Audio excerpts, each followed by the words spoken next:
Hello and good morning, everyone. I welcome you all at UOS IS. I hope everyone is doing well. So today is 8 January 2025 and we are going to discuss important news and articles from The Hindu and The Indian Express. So let's see the topics which we are going to cover here today. First article is the imperiled life of the district journalist in India. यहाँ पर हम journalist के बारे में बात करेंगे. Then next article is why is there a drop in school enrollments. Next article is right to information where we will talk about central information commission के बारे में. एंड देन प्रवासी भारतीय दिवस, ये क्या होता है, यहाँ पर हम क्यों सेलिब्रेट करते हैं प्रवासी भारतीय दिवस. तो ये कुछ आपके फैक्ट्स हैं जो कि प्रीलिम पॉइंट ऑफ व्यू से आपके लिए इंपॉर्टेंट हो जाते हैं. ओके, सो ये आज ज्यादा टॉपिक नहीं है, बट जो भी टॉपिक्स हैं that these topics are very important for us. So make sure आप वीडियो को एंड तक जरूर देखें. एंड पीडीएफ आपको कहाँ मिलेगी? एडवर्स IAS, ये टेलीग्राम चैनल है, लिंक आपको डिस्क्रिप्शन बॉक्स में प्रोवाइडेड है. एंड मेक श्योर आपने चैनल को सब्सक्राइब एंड वीडियो को लाइक एंड शेयर करना ना भूलें. चलिए आगे बढ़ते हैं, देखते हैं पहला आर्टिकल. देखो ये आर्टिकल आपके एडिटोरियल सेक्शन में आया हुआ है. वैसे तो अगर हम देखें तो नॉर्मली न्यूज आती रहती है कि हाँ जर्नलिस्ट है उनके साथ ऐसा हो रहा है वैसा हो रहा है, लेकिन ये एडिटोरियल सेक्शन में आया हुआ है तो इट मीन्स इसकी इंपॉर्टेंस के बारे में आप यहाँ पर जान सकते हैं, और वो भी द हिंदू में. सो अभी एक्चुअली हुआ क्या है, छत्तीसगढ़ का एक केस है. मुकेश चंद्रकार, मुकेश चंद्रकार एक जर्नलिस्ट थे, यंग जर्नलिस्ट है. He was like 25 and 26 years old journalist, और उसका ब्रूटल मर्डर हुआ है. ठीक है, क्यों मर्डर हुआ है, कैसे मर्डर हुआ है, क्या रीजन है? तो एक्चुअली ये छत्तीसगढ़ का केस है. ठीक है, छत्तीसगढ़ का केस है. उसमें उन्होंने क्या किया था, लाइक एक रोड था, लोकल कॉन्ट्रैक्टर का ही मतलब कोई रोड वगैरह था, तो उसमें यहाँ पर जो भी करप्शन वगैरह हुआ था, सारी चीजें हुई थी, तो उसको उन्होंने देखा था, उसके बारे में उन्होंने बातचीत करी, इसमें क्वेश्चनिंग करी है ना, कि जो यहाँ पर रोड बिल्ड की गई है उसकी क्वालिटी पर यहाँ पर क्वेश्चनिंग करी. तो जो कॉन्ट्रैक्टर्स थे उन्होंने क्या किया, उस बंदे को उस पर्सन को यहाँ पर घर पर बुलाया, उसका मर्डर किया, सेप्टिक टैंक के अंदर डाल के उसको पूरी तरीके से यहाँ पर पैक कर दिया. तो इस तरीके से इसका यहाँ पर इतना ब्रूटल तरीके से इसका यहाँ पर मर्डर हुआ है. तो the brutal murder of independent young journalist Mukesh Chandrakar in Chhattisgarh has once again highlighted the threat to the life and precarious nature of journalism at the district and mofussil level. Okay, so journalists at grassroots level in many part of the country face similar challenges. तो ये छत्तीसगढ़ का हमने case पढ़ा है, तो ऐसा नहीं कि सिर्फ छत्तीसगढ़ में ही हो रहा है. ठीक है, आपके हमारे डिस्ट्रिक्ट में, हमारे लाइक कंट्री में हमारे बहुत सारे ऐसे स्टेट्स हैं जहां पर जो जर्नलिस्ट हैं इस तरीके की जो सिचुएशन है उसको फेस करते हैं, इस तरीके के जो चैलेंजेस होते हैं उसे फेस करते हैं. आप यहाँ पर केस ले सकते हैं 1988 का, ये उत्तराखंड का केस है. This case bring a mind the killing in 1988 of the another young journalist Umesh Dhobal from Uttarakhand Garhwal town who was allegedly murder by the powerful and politically connected liquor mafia that was angered by his expose. तो उसने ये क्या किया था, उमेश जी ने यहाँ पर क्या किया था, जो यहाँ पर लिकर माफिया होते हैं उनको एक्सपोज किया था. तो उस लिकर माफिया की कुछ पॉलिटिकल करेक्शन थे जिसके वजह से फिर क्या होता है, उसका यहाँ पर मर्डर कर दिया जाता है. तो ये केस, हम दो केस के बारे में हमने यहाँ पर पढ़ा. अब इस आर्टिकल में यही कहा जा रहा है, आप देखिए क्या हमारी कंट्री में कोई लॉ नहीं है, तो लॉ की तो आप बात छोड़िए, छत्तीसगढ़ में अभी एक्चुअली हुआ क्या था, Chhattisgarh protection of media person act 2023, ये अभी इनएक्ट हुआ लॉ है, 2023 का लॉ है ये. ठीक है, इसके बाद भी to prevent violence and ensure the safety and security of the journalist while carrying out their duties. जब जर्नलिस्ट यहाँ पर अपनी ड्यूटी कर रहे हो तो उनकी सेफ्टी का यहाँ पर सिक्योरिटी का ध्यान रखने के लिए इस एक्ट को यहाँ पर लेकर आया गया है. So despite of having this law here, यहाँ पर उस जर्नलिस्ट को यहाँ पर ये सारी चीजें फेस करनी पड़ रही हैं. So this case shows that law alone are not enough to save independent and courageous journalist such as Mukesh who was actively reporting from Bastar Chhattisgarh. तो वो छत्तीसगढ़ बस्तर से यहाँ पर रिपोर्टिंग कर रहे थे. तो ये कहा जा रहा है कि जो लॉ है वो सिर्फ यहाँ पर जर्नलिस्ट को यहाँ पर नहीं बचा सकता है. ठीक है, अगर अब देखो, अगर हम जर्नलिज्म की बात करते हैं, जो जर्नलिज्म हम मीडिया जो है हमारा एक तरीके से वो हमारा फोर्थ पिलर कहलाता है. जैसे कि हमारे 3 पिलर्स हैं, लेजिस्लेचर, एग्जीक्यूटिव और जुडिशरी. तो मीडिया हमारा क्या है, यहाँ पर फोर्थ पिलर की तरह काम करता है. जो कि रॉन्ग डूइंग है, करप्शन है किसी भी रीजन में, तो उस चीज को एक्सपोज करना क्या होता है, मीडिया का यहाँ पर एक काम होता है. मीडिया का काम होता है उस चीज को क्वेश्चनिंग करे, हमारी वॉइस बनता है, जो वॉइस लो से यहाँ पे जो वॉइसलेस पीपल है, उनकी वॉइस बनते हैं कौन, ये जर्नलिस्ट। लेकिन अगर उनकी ही सेफ्टी को हम नहीं इंश्योर कर पा रहे हैं, उनकी सिक्योरिटी को ही हम इंश्योर नहीं कर पा रहे हैं, so how we can say like we are here safe, हम जनरल जो लोग हैं वो कैसे यहाँ पर सेफ रह सकते हैं। So despite their dedication, the nature of their job and working condition for the most mofussil journalist are precarious. Many journalist work are strangers और retainers with no job security. और देखो इसमें ये भी होता है जर्नलिस्ट में कि उनके पास जॉब सिक्योरिटी भी नहीं होती है, ठीक है, मिनिमम इनकी बहुत ही ज्यादा अनडिग्निफाइड सैलरी होती है। Still despite of all these extremely hostile working condition they work here, है ना, वो काम करते हैं और चीजों को एक्सपोज करते हैं, रॉन्ग डूइंग को, करप्शन को एक्सपोज करते हैं, बट उनके साथ ही क्या है, हम उनकी सेफ्टी और सिक्योरिटी को इंश्योर नहीं कर पा रहे हैं। So the life line here, how ever one can not imagine flourishing regional languages journalism without these strangers and retainers who feed the regional, district and local pages and bulletin of their stories। तो उसमें देखिए यही कहा जा रहा है, जैसे कि आप सभी को पता है ये जो कॉन्ट्रैक्टर्स होते हैं, ठीक है, कोई रोड का काम हो रहा है, कुछ भी कॉन्ट्रैक्टर्स होते हैं, इनके पॉलिटिकली यहाँ पर क्या होते हैं, कनेक्शन होते हैं। तो वो उन कनेक्शंस का यूज करके, आप माने या ना माने, बट ये चीजें अभी भी यहाँ पर क्या है, आपकी एग्जिस्ट कर रही हैं, ठीक है। So the situation has led many young journalists such as Mukesh to pursue independent journalism leveraging the opportunity provided by technology and platform such as YouTube. अब सोशल मीडिया प्लेटफॉर्म में आप देख लीजिए, अगर आप कोई ऐसा वीडियो डाल देते हैं किसी पॉलिटिकल लीडर के खिलाफ में, या कुछ भी जो चीज है उसको एक्सपोज कर देते हैं, तो वहां से भी आपको एक नोटिस आ जाता है ना। तो ये बहुत सरप्राइजिंग नहीं है, this is unsurprisingly some of the most hard hitting critical and investigative stories now appear on these platform with which irritate and anger the powerful nexus and contractors। तो जैसे कि हम किसी भी चीज को एक्सपोज करते हैं, तो जो पावरफुल कॉन्ट्रैक्टर्स होते हैं, क्रिमिनल्स होते हैं, जिनके यहाँ पर अच्छा खासा यहाँ पे जो पॉलिटिकल कनेक्शन होता है, सारी चीजें होती हैं, तो ये इन लोगों को ये चीजें पसंद नहीं आती हैं।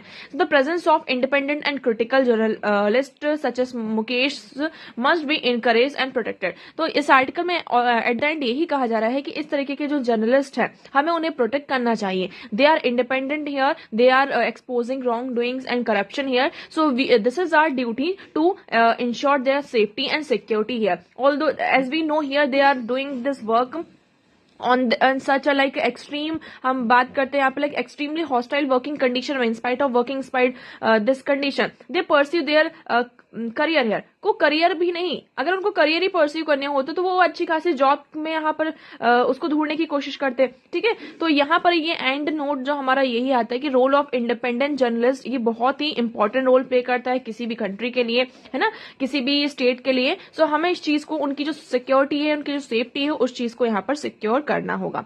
तो the erosion of press freedom jeopardize the public rights to know, weakening democratic institutions and leaving citizens vulnerable to unchecked corruption and injustice। तो देखिए ये न्यूज रिपोर्टर्स ही होते हैं, ये जर्नलिस्ट होते हैं, जिनकी वजह से हमें पता चलता है कि यहाँ पर ऐसी चीजें हो रही हैं, गलत काम हो रही। अगर उनके साथ ही ऐसा होने लगे, आजकल आप यहाँ पर न्यूज चैनल को यहाँ पर ऑन कीजिए, आपको पता चलेगा वहां पे क्या चीजें चलती रहती है। सिर्फ पॉलिटिकल पार्टी अपना अपना ही बखान करती रहती है, अगर जो एक्चुअल में जो न्यूज है उस चीज को तो कभी इतना ज्यादा दिखाया ही नहीं जाता है। तो ये सारी चीजें यहाँ पर आ जाती हैं। I hope this article is clear. Now next move करते हैं। Next article is why is there a drop in school enrollments. Okay, इस आर्टिकल में ये कहा जा रहा है कि स्कूल के एनरोलमेंट में ड्रॉप हो रहा। ये किसने कहा? ये एक रिपोर्ट आई हमारी, किसमें UDSIE प्लस, ये हमारी एक रिपोर्ट आई UDIS प्लस की यहाँ पर एक report I and they said कि स्कूल से यहाँ पर इनरोलमेंट जो हो रहा है, ड्रॉप आउट हो रहा है since 2012 and 13 when the Ministry of Education started maintaining UDSI data. It was believed that the total number of students studying in India were 26.3 crore till November 2022. When 2021 and 22 data was released, the number hovered around 26 crore until last month, when 2022 and 23 data reflect the enrollment of 25.18 crore, which has further fallen to 24.8। मतलब देखिए, पहले यहाँ पर हमने 2022 की बात की, 2022 में 26.3 करोड़ था, इनरोलमेंट। फिर यहाँ पर 22 और 23 में आए तो वहां पर जो इनरोलमेंट है आपका 25.18 करोड़ हुआ। फर्दर अगर हम 23 एंड 24 की बात करते हैं, ठीक है, तो यहाँ पर जो एनरोलमेंट डेटा है ड्रॉप डाउन होकर कितना हुआ, 24.8 करोड़ यहाँ पर हुआ। तो मतलब हर साल आप देख रहे हैं कि आपको यहाँ पर डेटा में दिख रहा है ड्रॉप डाउन देखने को मिल रहा है। ठीक है, अब ये क्यों हुआ, इसमें मिनिस्ट्री ऑफ एजुकेशन का ये कहना है, ministry of education officials in UDAIS reports have been declare that UDAIS reports 2022 and 23 are not strictly comparable to previous year reports.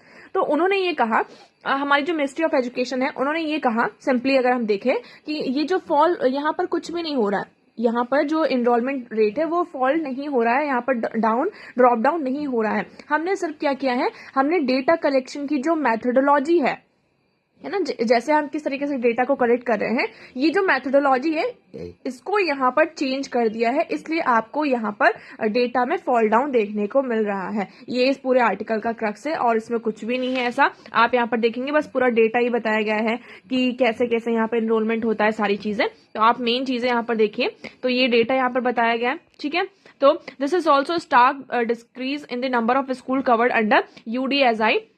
There was a drop in numbers of school covered. तो यहाँ पर school coverage में भी हमें drop down देखने को मिल रहा। तो यहाँ पर अब गवर्नमेंट का कहना ये है, मिनिस्ट्री ऑफ एजुकेशन का कहना ये है कि कई जगह हमने ये देखा कि डुप्लीकेशन हो रहा है। ठीक है, डुप्लीकेशन हो रहा है, तो हम अब क्या कर रहे हैं, यहाँ पर बच्चों का जो डेटा उसको आधार से लिंक करें जिससे कि डुप्लीकेशन ना हो। तो हमने हमारी जो मेथोडोलॉजी है उसको चेंज किया है। ठीक है, मेथोडोलॉजी को हमने यहाँ पर चेंज किया है, जिसकी वजह से यहाँ पर डेटा में ड्रॉप डाउन देखने को मिल रहा है। So despite differences in data collection methodology, indicators, rates and rations remain comparable at this reflect the situation at a specific point of time regardless of methodology use.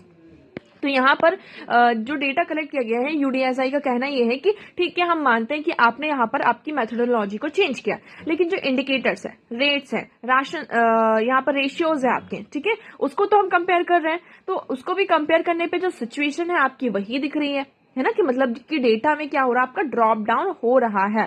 ठीक है, सो even after revamped data collection method were put in place, there has been a decline in the enrollment of student between 2022 and 23 and 23 to 25 by 37 lakh। मतलब कि यहाँ पर अगर हम बात करते हैं कि ठीक है, आपने आपका जो मेथड है उसको चेंज किया, that is okay, we are accepting that point, okay. But now what we are seeing here, in spite of all these things, the rates, the indicators, ratios, we can compare these things here, and when we are comparing these things here, what we got here, like there is 37 lakh students have dropped down, है ना, decline in the enrollment of 37 lakh students हुए। So the UDAIS reports is silent on these steep decline, nor is there an explanation for declining number of schools covered under UDAIS। तो इसमें ये कहा जा रहा है कि ये जो अभी UDAIS की रिपोर्ट आई है, इन पॉइंट्स पर ये अभी भी क्या है, साइलेंट है ना, और इन्होंने कोई एक्सप्लेनेशन भी नहीं दिया कि why the number is declining and the how many schools they are covering under UDAIS here, है ना, जो यहाँ पर डिक्लाइन हमें देखने को मिल रहा है। So why it is happening here. So further देखते हैं क्या होता है चीजें। चलिए आगे बढ़ते हैं। Next article is top court slams delay in appointing information commissioners. Okay, information commissioners कहाँ होंगे, आपका जो राइट टू इंफॉर्मेशन, ठीक है, राइट टू इंफॉर्मेशन की बात करते हैं तो right to inform RTI act आपका कब आता है, 2005 में आपका RTI एक्ट आता है, जिसके तहत हमें क्या होता है कि आप क्या कर सकते हैं, if you want any information, आप यहाँ पर RTI में फाइल कर सकते हैं, आपके पास यहाँ पर इंफॉर्मेशन आ जाएगी। बट इसमें कुछ रूल्स हैं। कैसे रूल्स हैं कि जो RTI के तहत यहाँ पर जो इंफॉर्मेशन कमिश्नर्स होते हैं उनको अपॉइंट किया जाता है, वही यहाँ पर रिपोर्ट्स आपको जो भी इंफॉर्मेशन होती है प्रोवाइड करते हैं। सेकेंड चीज, फॉर एग्जाम्पल मैंने यहाँ पर क्या किया, RTI फाइल किया किसी भी पर्टिकुलर चीज की इंफॉर्मेशन के लिए, तो मेरी जो आइडेंटिटी होगी उसे यहाँ पर एनोनिमस रखा जाएगा, किसी के सामने रिवील नहीं किया जाएगा। But what we are seeing here that दोनों में यहाँ पर क्या हो रही है, प्रॉब्लम क्या हो रही है यहाँ पे, ये कि पहली बात तो जो इंफॉर्मेशन कमिश्नर्स है, we are seeing in many state जहां पर इंफॉर्मेशन कमिश्नर्स को अपॉइंट ही नहीं किया जा रहा है, that place is still vacant. ठीक है, वो प्लेस अभी भी यहाँ पर क्या है, वैकेंट है, एम्प्टी है।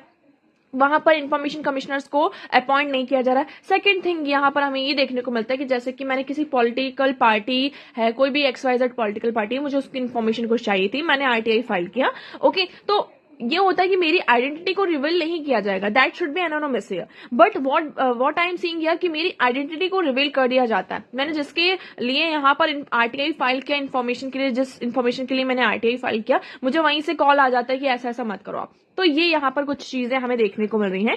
सो अभी यहाँ पर सुप्रीम कोर्ट ने ये कहा है कि ये जो सेंटर और स्टेट्स में इंफॉर्मेशनर कमिश्नर को अपॉइंट करने में जो डिले हो रहा है, ठीक है, उसे यहाँ पर आप तुरंत ही फिल कीजिए, क्योंकि इससे क्या हो रहा है, जो हमारा राइट टू इन्फॉर्मेशन है, हमारा ये जो राइट है, that is violating here. So the court asked when was the use of creating the transparency in governance institution if there were no people to work for the law. अब right to information आया ही ये था कि जो आपकी governance है उसमें ट्रांसपेरेंसी आ सके, राइट, यहाँ पर ट्रांसपेरेंसी आ सके इन गवर्नेंस। तो इस चीज को क्रिएट करने के लिए हम इस एक्ट को लेकर आए थे, but there are no people to work here for that law. Okay, I mean I want information in this particular subject, but there is no person here to provide me this information here, है ना। तो ये सबसे बड़ी यहाँ पर क्या है प्रॉब्लम आ रही। So what is this central information commissioner, we have to study this, बहुत ही इंपॉर्टेंट है ये आपके लिए, न्यूज़पेपर में है, तो वहीं से देखिए आर्टिकल कहाँ से आते हैं, इंफॉर्मेशन हमारी कहाँ से गैदर होती है, तो ऐसे ही होती है। अब सेंट्रल इंफॉर्मेशन कमीशन के बारे में बात करते हैं। This is a statutory body established under the provision of right to information act 2005। हमारा जो राइट टू इंफॉर्मेशन एक्ट 2005 है, उस एक्ट के तहत हमने क्या किया है, सेंट्रल इंफॉर्मेशन कमीशन को अपॉइंट किया है। दैट इज वाई ये जो बॉडी है, it is coming from an act, okay, that is why it is statutory body, it is not a constitutional body. हमारे कॉन्स्टिट्यूशन में मेंशन नहीं था, ये एक एक्ट से आया है, okay. It function as overseas for implementing the RTI act in the organisation of the central government as well as the union territories, okay, this point is clear. Headquarter is in New Delhi. अब composition, that is very important for here. So the central information commissioner consist of chief informational commissioner nor more than 10 informational commissioner. तो मतलब आपके एक chief information commissioner होंगे और 10 आपके अलग यहाँ पर कमिश्नर्स होंगे, ठीक है। ये अपॉइंट कैसे होते हैं, so they are appointed by the president on the recommendation of committee. यहाँ पर एक कमिटी है हमारी, वो कमिटी क्या करेगी, नेम को रिकमेंड करेगी। After that recommendation president will appoint that person here. So who all are in committee? So Prime Minister as a chairperson होते हैं उस कमिटी के, leader of the opposition in the Lok Sabha and Union Cabinet Minister nominated by the Prime Minister.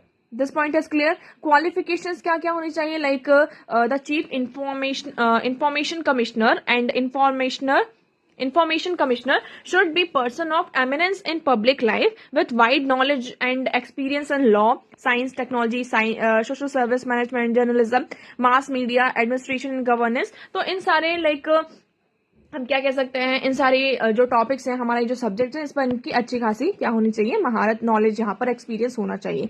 They should not be any member of parliament, member of legislature और any state and union territories. यहाँ पर कोई भी वो office of profit को hold करके नहीं रखेंगे, किसी भी पॉलिटिकल पार्टी के साथ उनका कनेक्शन नहीं होना चाहिए, और वो किसी भी like carrying on any business और परस्यूइंग एनी प्रोफेशन, ठीक है। टेन्योर की बात करते हैं। So the Chief Information Commissioner and Information Commissioner hold office for such term as prescribed by central government. तो यहाँ पे इनका जो टेन्योर है that is not set here, बस हमें ये बताया है कि 65 years तक का है, और जो सेंट्रल गवर्नमेंट है जो भी प्रेस्क्राइब करेगी 5 years, 10 years, 3 years, 2 years, जो भी वो हमारी सेंट्रल गवर्नमेंट प्रेस्क्राइब करेगी तो उस टर्म तक यहाँ पर होगा, ठीक है। यहाँ पर जो आपके जो इंफॉर्मेशनल कमिश्नर होते हैं, चीफ इंफॉर्मेशन कमिश्नर है, that they are not eligible for reappointment, है ना। मतलब एक बार आप बन गए तो बस बन गए, उसके बाद अगर आप दोबारा चाहें कि आप बन जाए तो आप ऐसा नहीं कर सकते, मतलब कि नहीं बन सकते, ठीक है। ये हो गया। अब फंक्शंस की जैसे हम बात कर लेते हैं। सो फंक्शंस इसमें आप मतलब कि उनका काम क्या ही होगा, क्या ही होगा, मतलब कि क्या काम हो सकते हैं।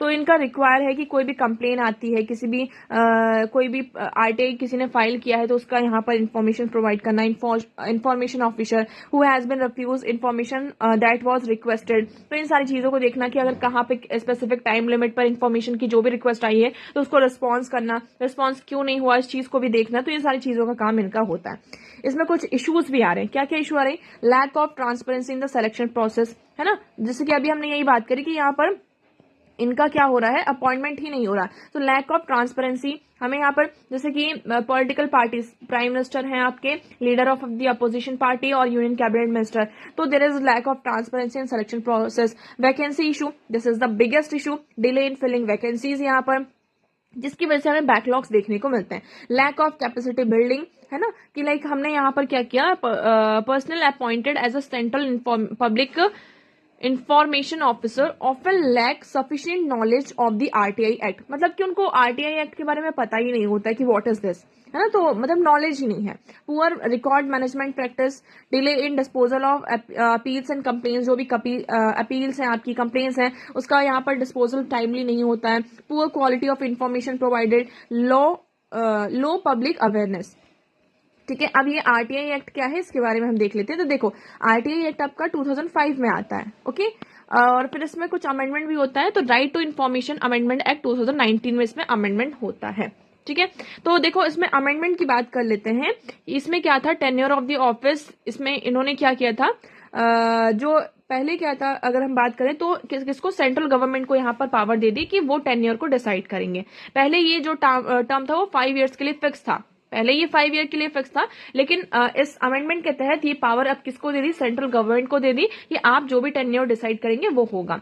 सैलरी एंड सर्विस कंडीशन की बात करते हैं। So this amendment empowered the central government to determine the salary. यहाँ पर सैलरी और सर्विस कंडीशन, यहाँ पर जो एक तरीके से आप देख रहे हैं, जो सारी पावर है वो किसको दी गई, सेंट्रल गवर्नमेंट को यहाँ पर दे दी, कितना सैलरी देना है, वर्किंग कंडीशन क्या होनी चाहिए, किसकी कैसी, तो ये पावर किसके पास है, आपके सेंट्रल गवर्नमेंट के पास है। पहला ये जो था आपका प्रोविजन था, तो जैसे कि कोई जो चीफ इंफॉर्मेशन कमिश्नर है वो सिमिलर होते थे आपके चीफ इलेक्शन कमिश्नर की तरह, लेकिन इस चीज को यहाँ पर अब चेंज कर दिया गया। अब जो पूरी पावर है वो किसके पास है, आपकी सेंट्रल गवर्नमेंट के पास है।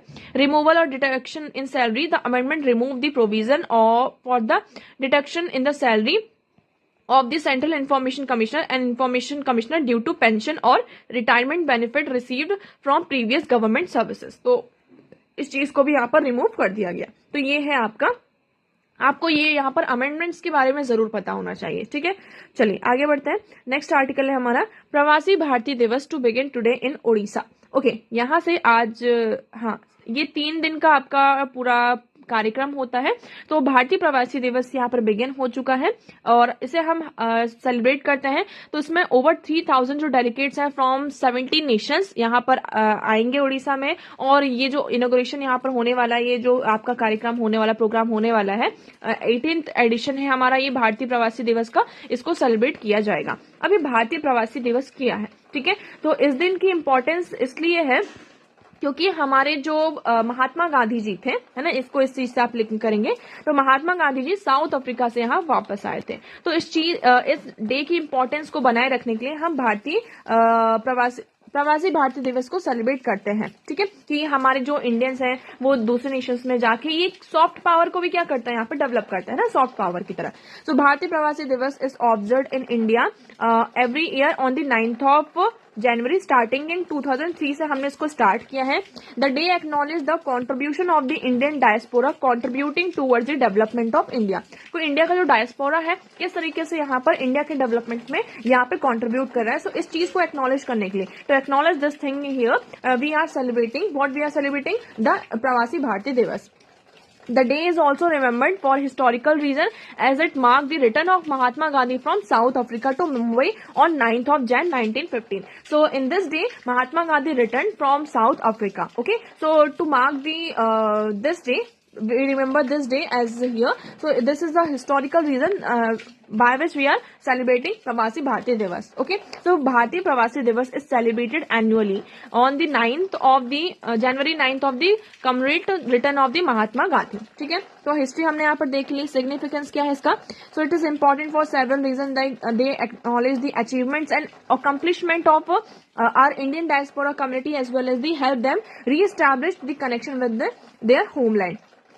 ये हाईलाइट क्या करता है, जो भी इंडियंस के जो अब्रॉड में यहाँ पर इंडियंस रह रहे हैं तो उनके द्वारा जो चैलेंजेस फेस किए जाते हैं तो उस चीज को एक्नॉलेज किया जाता है, हाईलाइट किया जाता है, सो दैट हम उस चीज को और ज्यादा इंप्रूव कर सकें. ठीक है, इससे रिलेटेड यहाँ पे बहुत सारी स्कीम भी है, लाइक प्रवासी Kaushal Vikas Yojana, scholarship programme for diaspora children, know India programme, system for immigration and Vajra visiting advanced joint research faculty here. These are the schemes related to भारतीय प्रवासी दिवस here. And यहाँ पर एक इंटरेक्शन होता है, अपॉर्चुनिटी होती है जहाँ पर जो भी लोग यहाँ पर we can say here like abroad में रहते हैं, है ना, they are living outside the India. So यहाँ पर हम उस चीज को क्या करते हैं, सेलिब्रेट करते हैं. Okay, so I hope this article is clear. So आज के न्यूज़पेपर में देखिए इतने ही इंपॉर्टेंट आर्टिकल्स है. आई होप आपको सारी चीजें क्लियर होंगी, but still if you have any doubt you can ask in comment section. आज का वीडियो कैसा लगा एक बार कमेंट सेक्शन में जरूर बताइएगा. अगर वीडियो पसंद आया हो तो उसे लाइक करना, चैनल को सब्सक्राइब एंड शेयर करना ना भूलें. So that's for all today. Thank you so much for discussion.